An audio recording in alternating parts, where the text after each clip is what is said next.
the interest that I sort of presented here has to do with how networked organizations spread and support innovations. And I think I came to that sort of a long path, but I think part of it comes from my experience at the Peace Corps, actually, and some of it comes from my experience as a school teacher, and some of it comes from my experience supporting educational reform in Chicago. And so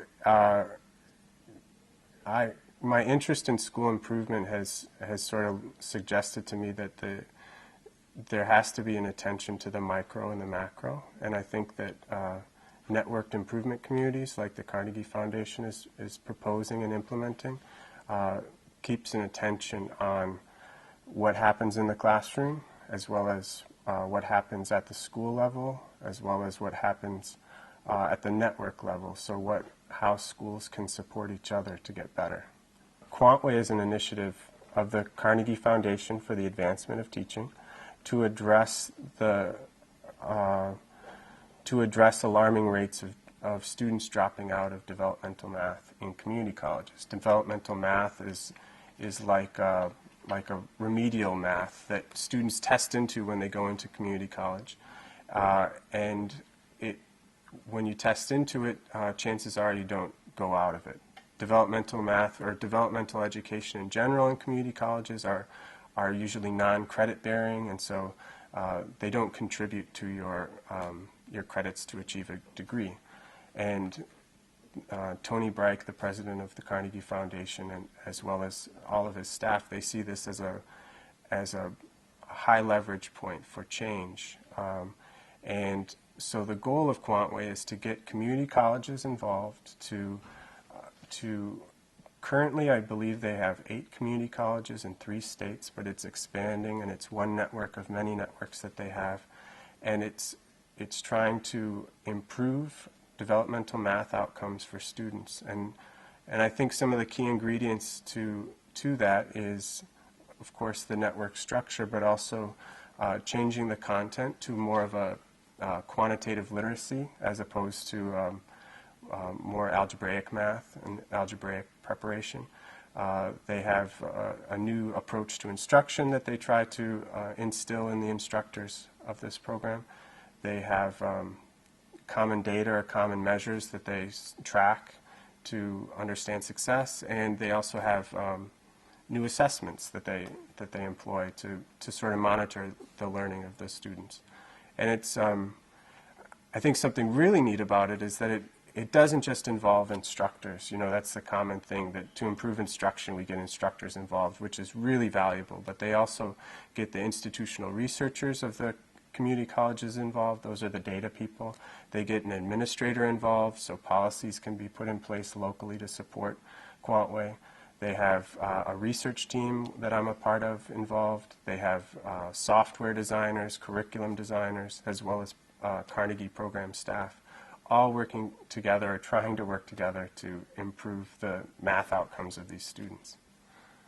I think a fundamental assumption of a networked organization is that there is collaboration, that there is working together across organizations, across geography.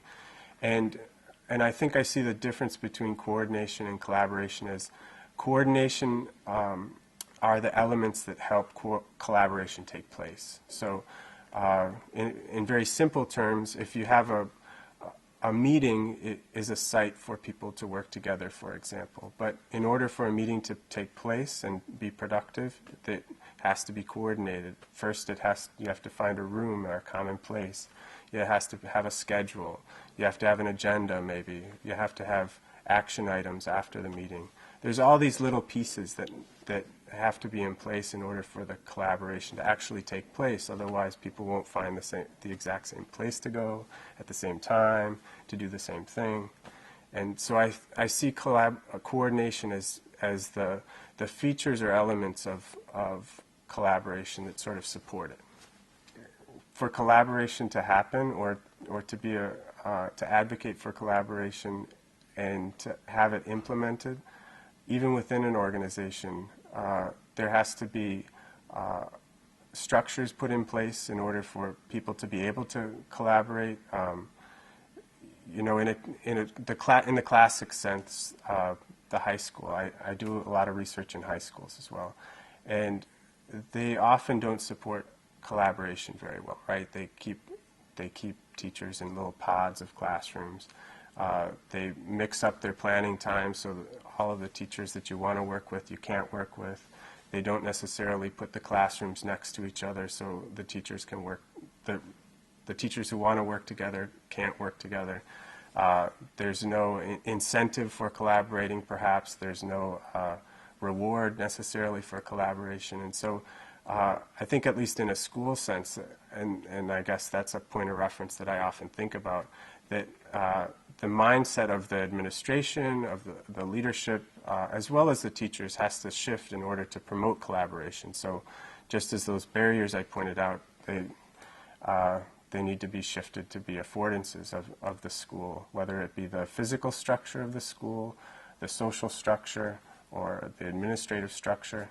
And I think that, even though my example is a school, I think that that sort of applies to other organizations and to the network as well. That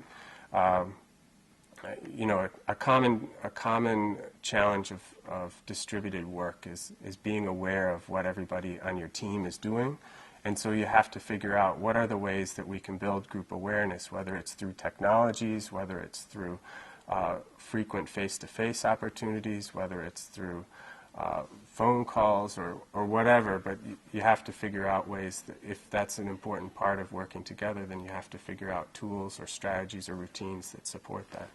I think a win of implementing networked improvement communities could be the creation of innovations of teaching and learning that work in many places and not just in one place. The challenge of ed reform is to find, Tony Brake often says that the ed reforms will work at least in one place, but they don't work in all places. And so by learning from many different places, testing out curriculum or testing out instructional strategies or ways of assessing instruction in multiple places and learning from them and adapting to the contextual factors that are important to each classroom, I think can broaden the educational opportunities for students in a diverse array of places in the country.